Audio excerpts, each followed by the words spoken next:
Good morning, everybody. Hope you're well this Monday morning. We're all doing okay. It's kind of dreary behind me, but that's okay. We're getting some rain. We've been having rain for the past, I guess, 2 days. Not really heavy rain, though, just kind of a gentle rain. And I know that's good. We were getting so dry. The danger of fire was really high. So happy that maybe this little rain, the dampness has stopped some of that danger, the fire danger. I know a lot of places are having fires, though. Of course, I wanted the rain, but then I didn't want it because of so many people still suffering from the terrible storm damage. And I thought that would hinder them, but then I actually heard some people say they needed rain because of the dust. So much dust, so much mud and stuff. So maybe this will benefit them too. I'm sure it's raining, at least in those areas closest to me for sure. So everybody here's doing okay. Hope that you all are too. Today is Veterans Day, so I'd like to thank all the veterans for their service. If you're watching, I really, really appreciate you and standing in the gap for the good of me, who you don't even know, and my family. My father, Pap, was a Marine, and he really raised Paul and Steve and me to really be thankful and for the veterans, for those that serve. He did not serve in any wartime. He was in peacetime, so he didn't have to face that. He did, though, of course, have things happen to him that affected the rest of his life. Had people, soldiers that he was with die from accidents and different things like that he kind of never got over. And some of them he never talked about until maybe the months before he died. And he told Granny some of the stories. It had really stuck with him. He had another thing that always also stuck with him, which is totally minor compared to what other people face, of course. But he was in South America, and he did contract malaria, and he was so sick that he lost consciousness and didn't even know who he was or where he was at. But he woke up on a naval ship, medical ship. So the naval officers there, medical staff, took care of him, and he got better and was able to go back to his post, which was good. But that is strange that malaria stayed with him the rest of his life. Every once in a while, sometimes it might be even a year or two in between, but it would come back on him. And of course, he learned pretty quickly of what to do and how to handle it. And it would just last usually a night, and then it would go away. I remember one time, though, he was in the VA hospital, and it happened there. Now, he was in the hospital for some really serious things that was going on. He'd lost a lot of blood and things like that, and having some heart issues and bleeding issues. But that happened. And of course, the nurses caring for him just panicked because they thought, they were about to lose him because all this stuff was going on. And he assured them he knew what it was. He could tell. He'd been dealing with it for so many years. And he convinced them to try to get him really warm. If it happened at home, he'd get big blankets and he'd lay right in front of the heater. But anyway, he convinced them to try that before they started doing anything else, and they did, and it eased up and it helped him. Anyway, I'm so thankful to all the people, all the ones that serve. I wrote a little bit about that on the Blind Pig and the Acorn this morning, and even shared a really heartwarming story. Let's see if I can find it really quickly. I should have had that pulled up. I apologize. But Norman, some of you may see his comments on here. He shared this little short, just really short, but about his uncle. And I thought it was just so touching. He said, "My Uncle Carl was a medic in World War II. He served in Italy. He was gone from home 37 months. The war had been over for a month, and he had not come home. His family thought he was dead, of course. But one day, somebody was heard singing and dancing on the porch. Praise God, it was Uncle Carl. He survived. He didn't get to fly home on a plane. He had to ride a slow boat all the way across the ocean. Praise God, he survived." So that's a really heartwarming story. Reminds me of lots of stories like that you've probably heard too, as well as I have. And when I would go to Pap to the VA hospital, whether it was just for a checkup, kind of a clinic visit, or if he was in the hospital, it was heartwarming and touching, and all those things really made you think about it, hearing the other veterans there. Most of them old, some young, though, some younger people, but lots of the elderly ones there, and telling their stories and talking. And I remember thinking that, that I thought that's my prayer, is that all soldiers get to come home, and then they end up being those elderly vets in the hospital at a late date, late in their life, surrounded by family, the ones that are just surrounded by family and friends there caring for them. So I had a few songs. Let me share. See, I was going to share from You Can Hear Pap Sing.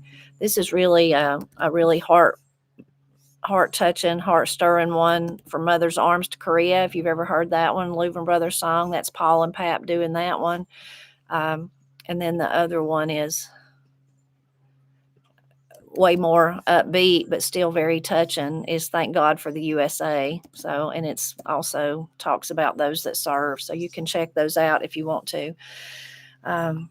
When the girls were in school, especially at Martins Creek and even in high school, but this time every year there would be a program for the veterans, and that was always wonderful to go see. And maybe there'd be some singing, Corey and Katie, whether they were singing by themselves, maybe in later years, or in earlier years, just singing with all the little choir, really touching to see. And at Martins Creek, they would invite the veterans, and they would feed them breakfast, usually feed them veterans from the community, and then they would have a little program for them. And I always loved to see if, oftentimes, whether it was our church would do that too, whether it was at church or at the school, they would often have like a little slideshow, maybe if they could figure out which veterans were going to come, and show some of them, in their uniforms. And it was, especially with the elderly, older ones, it was fun to see them kind of, sidle up to each other and poke each other in the ribs and say, who's that young man? Who's that? You sure don't look like that today. And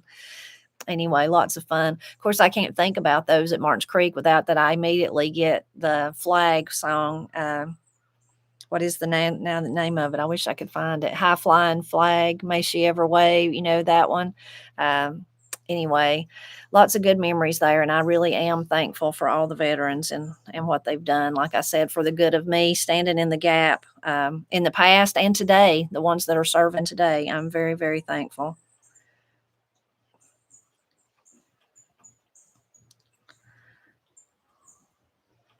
So I was talking about our weather. We've had that really weird warm weather. I'm thankful that we're getting the rain now. But a few of you told me in last night's videos that you had things blooming. It was strange, I have my azalea. One of them is, I noticed yesterday when I come home that I could see like 2 or 3 little blooms on it. It's blooming. So that's strange. But I guess we had the cold. We had several, hard frost. And then we had the warm, and maybe they're confused, thinking it's that was a short winter. I don't know, but I have an azalea blooming. So a lot of you had told me you had things blooming like that. Granny's doing good too. I'm going to help her with a pumpkin today. She bought a pumpkin, and then she decided she didn't really feel like putting it up. So I'm going to do that for her today. So she's got to have some pumpkin for that. Can you believe Thanksgiving's coming? So to have her for her pumpkin pie, she said, I could buy store-bought, but home, if we get one and put it up, it's just so much better. I said, I know. So I'm gonna work on that for her today. And she's been working on she had this, and I hope to do, if she'll let me do a video about it, but she had this piece that her mother had made many, many years ago. And it's kind of, it's old and stained and stuff, but it was, I guess, like a hanging, you would say, kind of like that she hung on the wall, just kind of think of a square piece of, looks like muslin or something, but she crocheted a basket and then, attached it to that cloth. And then in the basket part, she could put stuff in there. And then she embroidered some flowers on each corner, and then put a stitch around it too, like to make it really pretty, set it off. Her embroidery is so pretty. I used to embroider when I was a girl. And I was always proud of what I made. But if you turned it over, not that it was that pretty on the front, but if you turned it over, it was just this crisscross mess of knots and terrible, But Granny Gazzy's is just as pretty almost on the back side as it is on the front side. That's how neat her stitches were, Anyway, Granny had that, and she just got in her mind that she wanted to try to make one. So she's made one, tried it similar. It's not just like Granny Gazzy's, because Granny didn't embroidery. She crocheted the flowers that she put on hers, but it turned out real nice. So I hope that she'll tell us the story and talk about it and show us that. So she does. I'll be sure to share it in the video. I think you'd enjoy it. Talking about some music, last week Paul continued his train series. So this was well, it's actually on Saturday. This is the next train song here with Dull Dykes. We still can't believe we got to meet Dull and his son Caleb, and they're so very, very nice. But that's a great song. You can hear some of Dull's amazing picking. And also last week, Paul's continued to share his. I'm going to share the ones that. Share the his two different things he's sharing each week is an original song and then an old song. So for his original song is actually one of his this time, The Things You Do. And I don't think I'd ever heard it. I really like it. He says, he explains if you read the description when he wrote it and all that. So you can check that out. But I know you're all going to really enjoy this one. For the old song him and Granny did Precious Memories. So if you've not seen that, you can go listen to them do that. It's really, really beautiful. It's such a beautiful, heart-stirring song anyway. And it's one, I mean, I just can't hardly hear it without crying ever, no matter who's singing it. But Paul and Granny do a good job. And then here's an old version of me and Paul and Pap and Corey doing the song, probably about a year before Pap died down at Granny's. And interesting, Granny's in it. She's the one holding the camera. So it's kind of shaky at the beginning. I think at the end you can hear Granny say that's good or something like that. Anyway, beautiful, really stirring song. If you're not familiar with it, it'd be worth just listening to it because of that.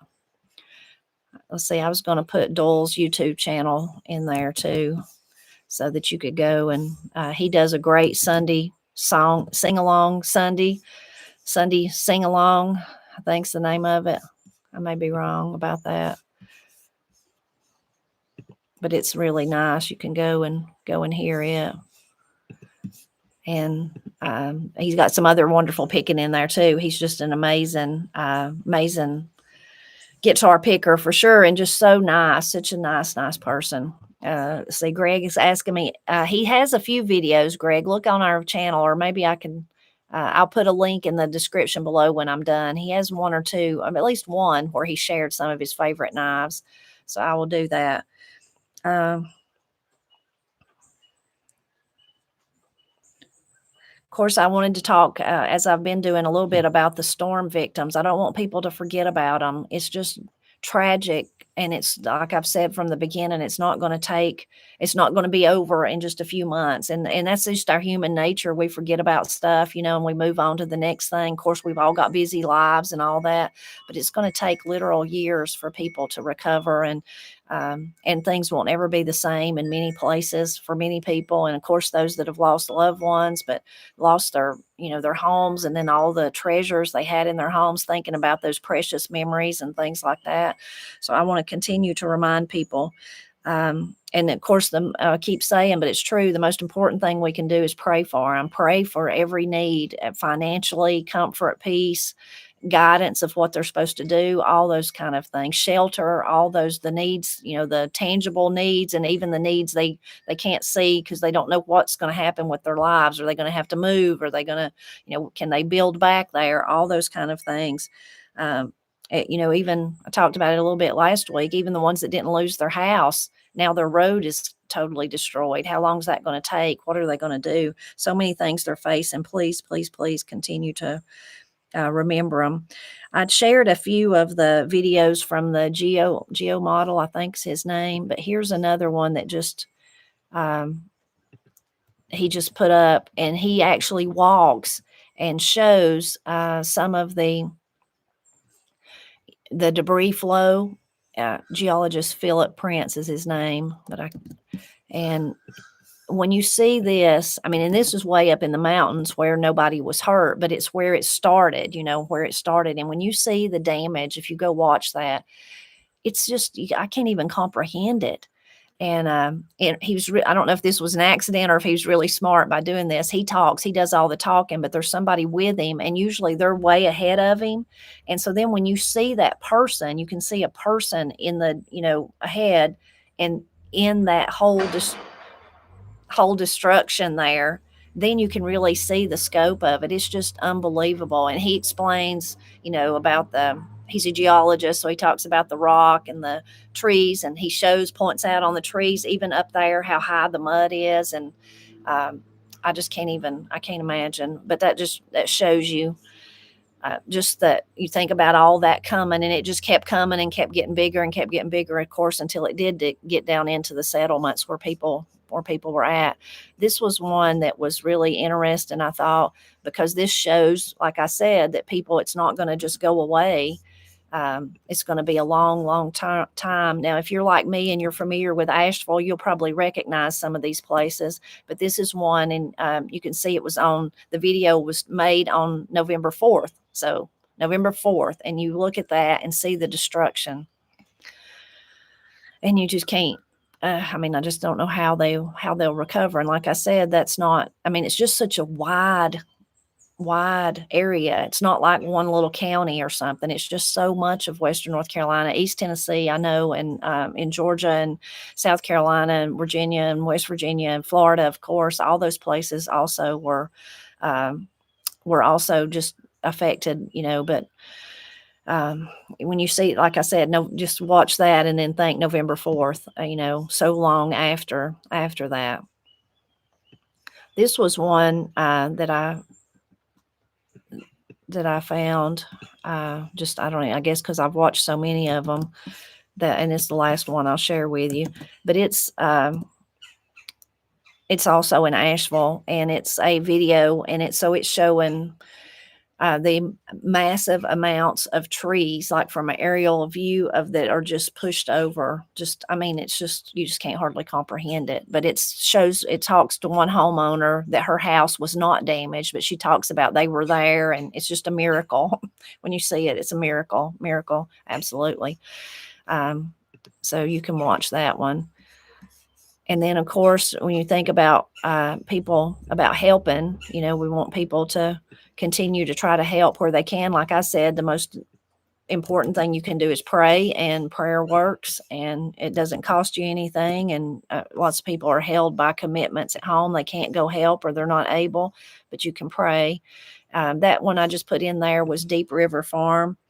He's continuing to share videos and share different ways of helping. And, they're taking supplies, but they're also trying to sponsor families. They're thinking about Christmas. So lots of different information. I've seen that now they've got a concert that they're going to do. So you can check out all of that. A lot of you have told me about coal miners that went to help, and also the Amish have come, and that they're helping build structures, build houses, thinking of tiny houses and things like that. And speaking of the tiny houses, this was from Kelly. She said this was a newsletter that she received. The media is moving on from the natural disaster that's still rocking Western North Carolina, and our hometown of Barnardsville. Recovery is steady, but it's slow going, incredibly messy, and there's no end in sight. Many people are falling through the cracks as rebuilding begins, especially those who have lost their homes and their possessions. This is where tiny houses come in. Tiny homes can be built quickly, economically, and solidly. They can be mobile or firmly planted. They're accessible at a time when people need shelter for their families and pets as winter approaches. We're raising money to build tiny houses to donate to people who lost their homes in the flood. And then I'm going to put the Barnardsville Disaster Relief Fund. That's it. And I think I mentioned them before too. And there's I'm going to share another one. Thinking about those tiny, let me share that one first before I go on. And then there's another one that, this is the Marshall, North Carolina area. That's where perhaps family come from. My Wilsons, that's where they come from. So that one is a secure winter shelter for Western North Carolina Hurricane Helene victims, and that's just where you can donate to that. Again, so important. I am thankful the winter so far has not been terribly cold. Of course, where they're at in those higher elevations, they're much cooler than I am here. But even now, like, I think about last night, maybe it was in the 50s. I wouldn't want to sleep outside in a tent in the 50s unless I was really, really prepared, and I'm just, my heart just breaks for them. But then I understand the desire not to leave your home. I wouldn't want to leave. I've shared that before. If something happened to my house, I would be like, Matt, could we live in a tent? Could we get a camper? Because I don't want to leave my place here. I understand that. So this one is a place just where you can donate. You can check out, they've got all kinds of different things, including an Amazon list. I will say, I've been saying this the last few times when I talked about it, but again, make sure that wherever it is you're sending stuff, that it's what they need. The kind of the needs have changed and will continue to change, I'm sure, but kind of make sure that that what you're sending is what they need at this time, because things have changed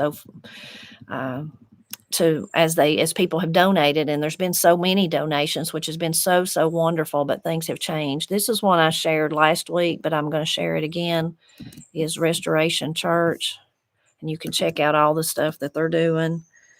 Of course, there's Samaritan's Purse and Mercy Chefs, North Carolina Baptist, 8 Days of Hope, Cajun Navy Relief. I'll put all those in the description below. And then for some of the information that I've shared in the past, again, I've said this before, but I'll say it again, you don't have to go back and watch my videos, but just look in the descriptions of those and you can find other information about it. And I hope that y'all usually, and you do, you're so good about that. I hope you'll continue to share stuff in the chat there, different things of where places people can help. And there's a lot of churches and different things like that still helping. And we've been able to see and kind of help a little bit with things like individual needs. Like, there was a family that had their house didn't get swept away, but the roof got tore off. Well, then everything inside of it was just ruined. And so to help with that. But like I said, keep your ears and eyes out for things like that, but continue to pray. Please continue to pray for them. And now I think we're ready for wisdom comments from the comments. A lot of you last week, really, I said, please don't let's continue to share that wisdom because it's so important. So please, I hope this week you'll do that again because your wisdom is so great. I just love it. I'm so inspired by hearing all of it. And some of it I've heard before, thinking about old sayings, and then some of it I've never heard. And I'm like, that's deep. That's really, really deep. So please continue to leave that. So I'll start sharing some though with you now so you can be like me and be inspired too. So this was from Grandma Rez. My husband's grandparents both came from big families, 13 plus. Grandma, I guess that was Grandma Bess said for their family, the saying was always room for one more to the table. Always room for one more to the table. That's a wonderful example of generosity and hospitality, isn't it? This was early 1900s to 1989 is when she lived. Her husband passed early, leaving her with still 2 at home. She took in extra laundry and ironing, using tub and washboard to make undertaker payments. I keep the board and wood laundry fork in my laundry room to remind me to appreciate my husband and conveniences. That's just wonderful. I'm so glad you have that. What a treasure. Thank you for sharing that. This is from Kathy. As for words of wisdom, I'm not sure where I've heard this, but I don't have to do laundry. I get to do laundry. I don't have to cook dinner. I get to cook dinner. It completely changes a chore into a blessing. When I think of the people who no longer have homes because of Helene, wouldn't they give anything to have a home to clean? It's just a wonderful way to change your perspective and not take things for granted. So true, Kathy. Thank you for that. So true. This is from Pelly Jelly Mom. When I was young and didn't always see a need to share, my mother would say, of those that are given much, much is expected. We didn't have much extra, but if we had two of something, my mother said we always had one to give. She was from Oklahoma, born in 1921. That is that's wonderful. Again, generosity, generosity. Thank you. This is from Donna. One of my most favorite quotes originated with Will Rogers, humorist and philosopher. I actually say it aloud to myself when I'm tempted to voice my opinion. Never miss a good chance to shut up. That one is really funny. And I didn't know that one, but there's several in these today that really reminds me of Miss Cindy. That's like something she would have said. So I really love that. Thank you, Donna. This is from Gary. Gary said, have a great week. My aunt used to say, clean out your own backyard first. That's a good one. Remind us to mind our own business. That is a really great one. Thank you, Gary. This is from Amy Louise. Amy Louise. I recently read a great word of wisdom. I even wrote it down to remember it. A woman's loyalty is tested when her man has nothing. A man's loyalty is tested when he has everything. That's one of those deep ones for you to study on. Thank you, Amy Louise. This one's from Brenda. A friend once told me these words of wisdom. If you tell the truth, you don't have to try to remember what you said.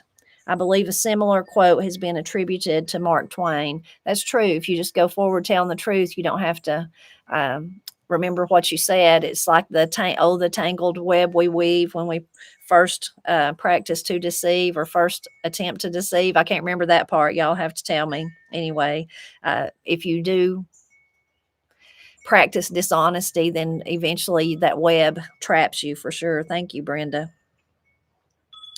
This is from Patricia. When I was a preteen, my daddy would correct me by saying, I can't make you do as I say, but I can make you wish you did. He was strict but loving, and I often quoted this to my children also. So thank you, Patricia, for sharing that one. This is Tomboy Brooks says, this comes to mind after you shared. It is better to give than to receive. That's one that we're all familiar with, but it's nice to remind yourself of that. It's nice for me because I think I want to share all of these with my grandchildren, my grandsons. So even though I know that one, thank you for reminding me of it. Jan Moss said, my mama used to tell us not to hold a grudge. It's only hurting yourself and not the person the grudge is against. That is so true. In some of the other lives, we shared a lot of you shared wisdom like that about, how you can be so worried about something or so upset about it. And the person that you're upset with don't even know, they're oblivious. So it's not even hurting. It's not hurting anybody but you. So true, Jan. Thank you. This is from Margaret. Here's a little thing I say to myself when I get up in the morning. I'm still here. It's just a reminder that however you feel when you wake up in the morning, it's better to wake up than not to wake up. Thank you, Margaret. And that's one that's so much like Miss Cindy. It's really like what she would say. This was from St. Elmo's Fire. We should all ask ourselves daily, what did we give yesterday? That's good and really reflection to think about that. And then if you didn't give anything, you didn't do anything, maybe to try to do better today. That's a good one. This is from William. Posted on the wall of a former place of employment attributed to Henry Ford. Whether you think you can or whether you think you can't, you are right. Now, that's a good one to share, I think, with young kids, especially when they're, think about not babies like Ira and Woodrow, but as they get older. And I heard people say that when I was growing up, probably at school even. But it's true. If you think you can't, you probably can't because you've done defeated yourself. But if you think you can, if you work really hard, you probably sure can. Sure enough can, as we'd say. This is from Carmen. I had this saying on a plaque in my workplace before retirement. Life is not to be endured grudgingly, but lived joyfully. We have so much to be so incredibly grateful for, and it's all about proper perspective and attitude. perspective and attitude do help a whole lot. I've shared many, many times. That's it. It's a grand old flag. Teresa's telling me that's it. I couldn't think of the name of it. It's a grand old flag.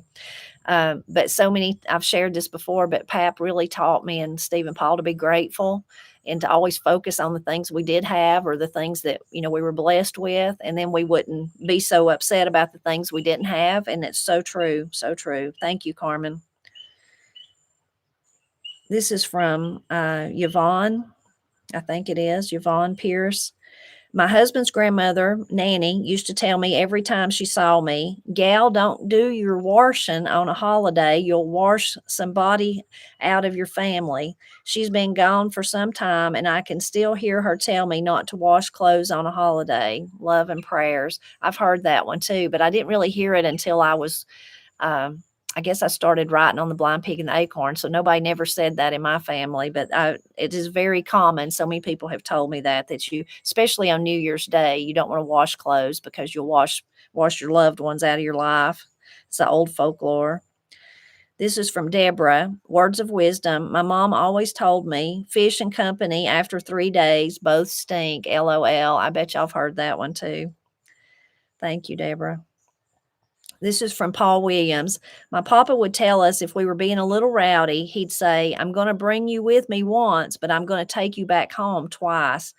Granny used to say, go plow your own tater row, meaning mind your own business. I love your channel and your daughters. Thank you so much. That's sweet. I love that. Go plow your own tater row. That's a good way to say stay out of my business. This is another one that's reminded me of Miss Cindy. This is from Joanne. Here's a good saying. Do you want to see God laugh? Then tell him your plans. That's a good one. Thank you, Joanne. Martin says, it'll feel better once it quits hurting. That's a good one to say to kids that have banged their knee or something. This is from Annette. I'm not sure this would be considered words of wisdom, but my grandmother had 11 kids. About half passed away early in life from different diseases back in the early 1900s, probably from diphtheria. She was a strong believer, and no matter what was going on in her life, she would say, keep looking up. When she would send our birthday cards, always with $1 in it, she always signed it, keep looking up. Once when I was visiting her, she started fussing. I don't reckon the good Lord's ever going to take me home. When she did go home, her headstone read, keep looking up. Praying for North Carolina, and please keep looking up. God is with you. That is so beautiful, Annette. Thank you. And so simple, but what peace it had brought her, you can tell, to keep looking up. That was just, you could just hear that in your mind. One of my friends says she tells herself, this too shall pass, this too shall pass, if it's a hard time. And her mother told her that this too shall pass, but keep looking up. And you know that her whole family was blessed by that. And I bet they all think of that. Keep looking up. That's wonderful. Thank you for sharing that. And now some of us may think of that when times get hard. Keep looking up. This is from Livy. I love to share my grandma's wisdom. She was very fond of, you have 2 ears and 1 mouth for a reason. You should always listen twice as much as you speak, for the unspoken word never has to serve as a meal.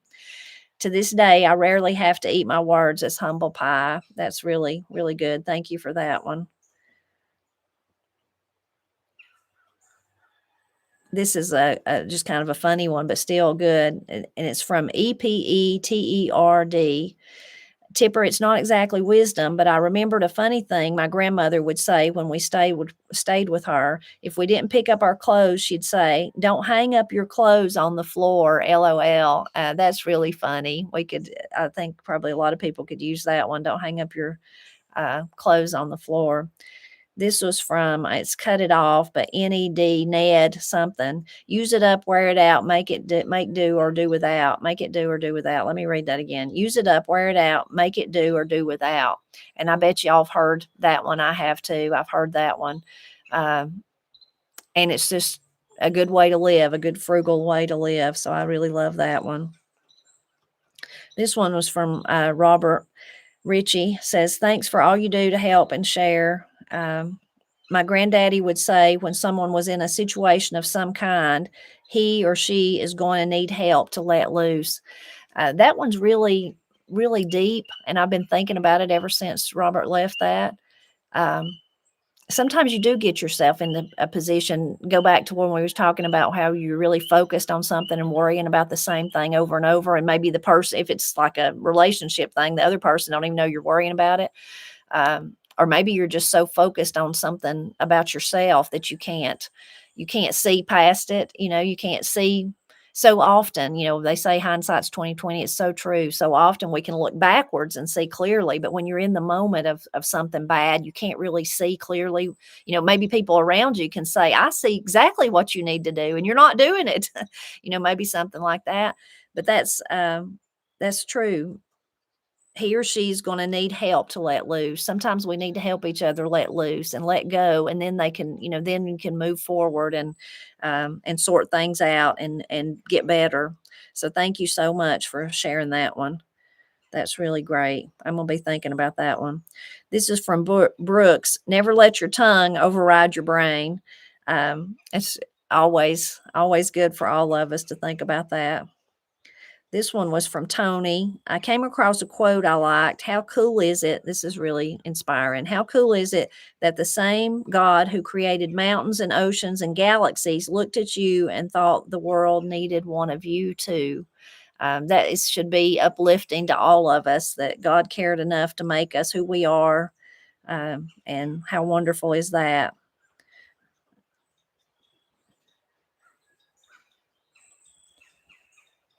Joyce said, my ex used to say, a hard head makes for a soft behind, and you're going to have to learn to bounce. My ex used to say, a hard head makes for a soft behind, and you're going to learn to bounce. So if you have a hard head and you don't listen to reason or listen to what Pap would tell me, Tipper, you ought to always listen to somebody that's been down that road before, then you're going to have to learn how to bounce. Thank you, Joyce. Phyllis said, I'm sure you've heard this saying, if you can't say something nice, don't say anything at all. And I have heard that, and I bet all of you've heard that too. But that's a good one for us to remember too. If you can't say something nice, then don't say anything at all.